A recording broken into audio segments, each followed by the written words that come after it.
Nah, teman-teman sekalian, background saya adalah lulusan perawat, teman-teman. Lulusan yang sangat jauh dari dunia teknologi dan dunia bisnis. Ya, saya tamat sekitar 10 tahun yang lalu, S1, terus nyambung profesi satu tahun. Jadi total 5 tahun berkuliah di sektor kesehatan, teman-teman. Ya, terutama di profesi perawat, itu memberikan banyak sekali permasalahan yang saya lihat selama berpraktek dan juga berkuliah.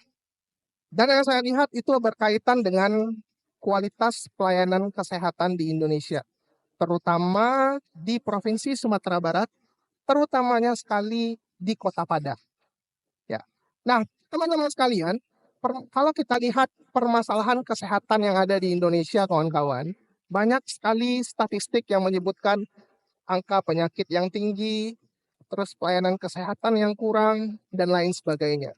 Banyak sekali.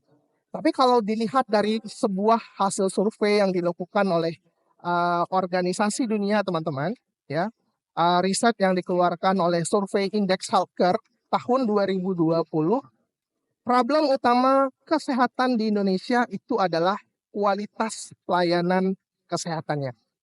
Mungkin ini yang teman-teman rasakan, pelayanan di rumah sakit terkesan kurang cepat, kurang ramah, kurang canggih, ada potensi malpraktek dan lain sebagainya.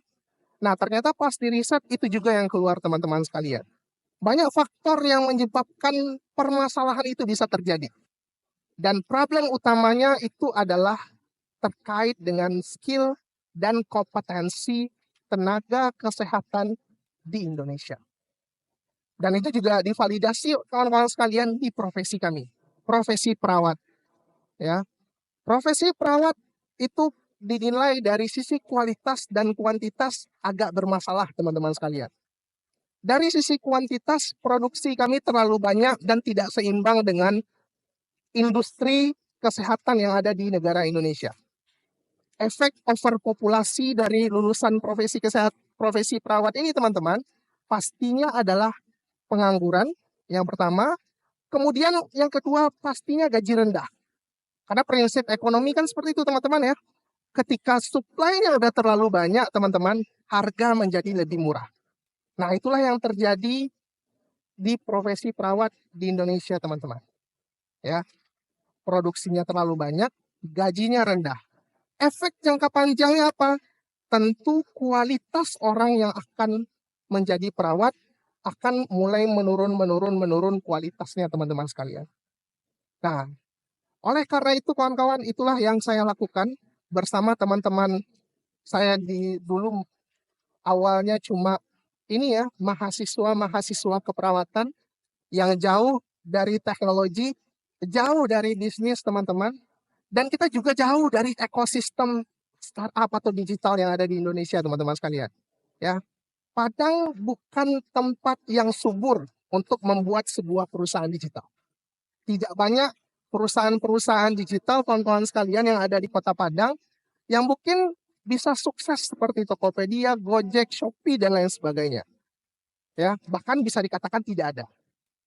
Bahkan di zaman-zaman saya dulu, teman-teman sekalian, startup atau industri perusahaan digital untuk menyelesaikan masalah di Kota Padang cuma sampai pada tahap pembentukan. Setelah rilis 1 tahun kemudian selesai. Karena foundernya udah bekerja, udah pindah ke mana-mana, teman-teman sekalian. Ya, nah, balik lagi ke sektor permasalahan kesehatan tadi, teman-teman sekalian. Masalah dari sisi kualitas dan kompetensi tenaga kesehatan, terutama profesi perawat ini, kawan-kawan sekalian, itu sebenarnya ada solusinya. Sudah berhasil dikembangkan di beberapa negara maju, tapi belum terpraktekkan saja di Indonesia.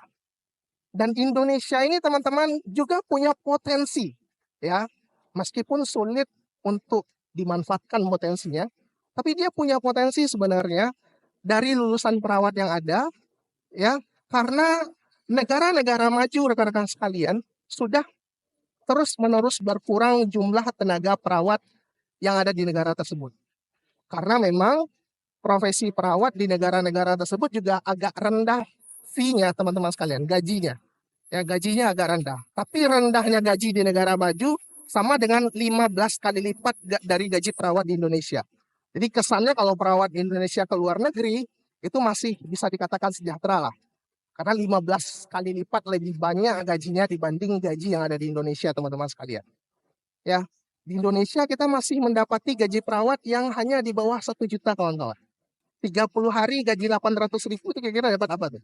Ya, gaji 600.000, 800.000, kuliah 3 tahun, 4 tahun untuk mendapatkan sebuah gaji atau insentif yang di bawah 1 juta. Ya, tapi di luar negeri teman-teman paling sedikit itu 20 juta. Ya, untuk yang D3. Bahkan yang lulusan SMK ada peluang yang bisa sampai 30 sampai 40 juta. Tapi ada lagi tantangan. Ternyata untuk bisa bekerja di luar negeri ada standarnya, teman-teman sekalian. Ya, nggak bisa kita kayak mungkin kayak TKW lainnya, teman-teman sekalian ya, modal nekat bisa ke luar negeri, nggak bisa kayak gitu. Ya, kalau di sektor kesehatan luar negeri punya standar. Kalau Anda ingin digaji segini, perawat Indonesia kayak gini kualifikasinya. Dan paling banyak perawat nggak bisa bekerja ke luar negeri selain karena faktor ini ya, faktor budaya untuk tetap ada di Indonesia dan tidak mau keluar, itu adalah faktor bahasa.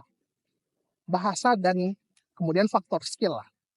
Nah, faktor bahasa ini kawan-kawan sekalian, ini sebenarnya bisa diakselerasi. Kalau kampus-kampus keperawatan yang ada di Indonesia, itu sudah fokus untuk membidik bagaimana lulusannya bisa bekerja ke luar negeri. Ini bisa dijadikan sebagai bahan mata ajar atau kurikulum pendidikan di kampus-kampus keperawatan yang ada di Indonesia, teman-teman. Tapi sayangnya, sekarang masih banyak yang belum bisa untuk dieksekusi. Sehingga apa? Sehingga lulusan perawat untuk bekerja ke luar negeri, dia harus prepare lagi 1 tahun atau 2 tahun, teman-teman. Sangat menghabiskan waktu. 1 tahun, 2 tahun lagi nunggu. Nah, kami itu teman-teman sekalian, di perawat Indonesia, terlalu banyak sesi administrasi setelah kami tamat kuliah. Kami tamat kuliah, kami harus tunggu jadwal ujian, kawan-kawan. Ya, tunggu jadwal ujian sekitar 1-2 bulan. Kemudian ujian. Ujian nunggu lagi hasil ujian sekitar 1 bulan. Setelah keluar hasil ujian, nunggu lagi namanya sertifikat kompetensi. Nunggu lisensi ya teman-teman. Itu 1-2 bulan. Kalau dirata-ratakan, kita menghabiskan waktu 6-1 tahun untuk bisa menunggu agar bisa bekerja, kawan-kawan.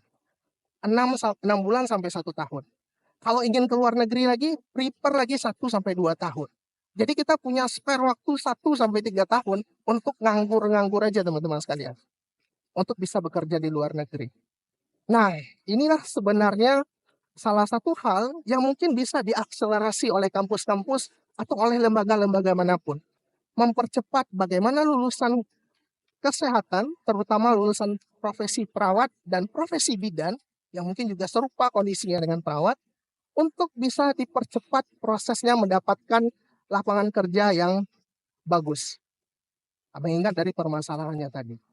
Ya. Nah, teman-teman sekalian, itulah yang salah satu usaha yang kami lakukan untuk menciptakan peningkatan skill dan kompetensi tadi. Bagaimana kita meningkatkan kemampuan skill dan kompetensi dari lulusan tenaga kesehatan dengan bantuan teknologi. Kita di tahun 2016, teman-teman, Yamil mendapatkan fakta, lulusan perawat di UNAN semuanya dapat lisensi. Tapi 10 km dari UNAN ini, mahasiswa-mahasiswa lulusan perawat dari kampus-kampus keperawatan swasta yang ada di Kota Padang, mereka bahkan lulusannya cuma lulus setengah dari jumlah yang mendaftar. Dari 100 orang yang lulus cuma 50. Dari yang 60 yang lulus cuma 30-20, teman-teman. Sedangkan di UNAN itu 100%. Nah, ternyata area masalah ini bukan hanya di lingkungan Padang aja, tapi di kota-kota lain juga demikian, teman-teman sekalian. Sampai di kota-kota besar di Pulau Jawa pun juga demikian. Nah, ide yang terbaik adalah kita ciptakan teknologi di UNAN, kita hubungkan kawan-kawan di UNAN yang pintar-pintar dengan orang-orang yang mungkin agak kurang persiapan untuk mendapatkan lisensi, untuk mendapatkan pengetahuan terkait ujian tadi, teman-teman sekalian. Simpel sekali. Nah, kita bikin sistem platformnya, kita hubungkan adik-adik yang atau junior-junior yang ada di UNAN yang sudah terlisensi dengan baik, kita hubungkan dengan orang-orang yang membutuhkan. Dan itu hasilnya luar biasa kawan-kawan sekalian. Kita mempunyai impact bisa sampai menjangkau ratusan ribu, meskipun kita hanya meskipun kita hanya berdiri di Kota Padang. Kita nggak perlu berkantor di apartemen atau berkantor di coworking space gedung menara-menara yang ada di Jakarta, teman-teman. Kita bermula dari kafe-kafe kecil-kecil, teman-teman sekalian. Dari kedai-kedai yang ada koneksi internetnya. Dan kita sampaikan solusi-solusi kita dengan bantuan internet tadi, menyebar ke seluruh Indonesia hingga ratusan ribu orang bisa menjadi pengguna kita saat ini, teman-teman sekalian. Nah, ke depan ini bukan hanya bicara tentang skill dan kompetensi lagi. Ke depan kita sudah bicara tentang sistem. Nah, Kemenkes sudah bertransformasi jauh lebih cepat, teman-teman sekalian, dibanding tahun-tahun sebelumnya. Tahun sekarang, program pemerintah, Kemenkes itu sudah ada yang namanya Digital Transformation Office. Yang mana produk utama dari lembaga tersebut adalah menghasilkan inovasi-inovasi di kesehatan yang merupakan wujud transformasi di bidang kesehatan. Menyelesaikan masalah-masalah kesehatan lewat inovasi teknologi, teman-teman sekalian. Meskipun perawat masih belum terlibat banyak di sana, tapi perawat Indonesia punya potensi untuk bisa berkontribusi lebih banyak di sana, teman-teman semua. Dan terakhir, kawan-kawan sekalian, perawat yang banyak menganggur, solusinya bukan hanya bekerja di luar negeri, tapi juga bisa memenuhi kebutuhan-kebutuhan perawatan yang dibutuhkan oleh masyarakat-masyarakat yang sedang sakit atau masyarakat-masyarakat lansia, teman-teman sekalian. Sama kayak seperti perusahaan-perusahaan besar lainnya seperti Gojek, teman-teman, yang menawarkan tukang ojek yang menghasilkan banyak solusi dari permasalahan-permasalahan yang ada. Begitupun dengan perawat, teman-teman sekalian, mereka bisa datang ke rumah menjadi solusi dari masalah-masalah masyarakat yang membutuhkan pelayanan kesehatan di rumah. Itu salah satu mungkin yang bisa dijadikan solusi terkait dengan permasalahan pengangguran di sektor profesi perawatan, kawan-kawan sekalian. Banyak ide-ide, kawan-kawan sekalian, yang sudah dijalankan saat ini, dan kami dari Appscape Indonesia merupakan salah satu bagian kecil dari ide tersebut untuk menjadi solusi dari permasalahan kesehatan di Indonesia, terutama di peningkatan skill dan kompetensi tenaga perawat dan bidan di Indonesia. Terima kasih banyak. Assalamualaikum warahmatullahi wabarakatuh.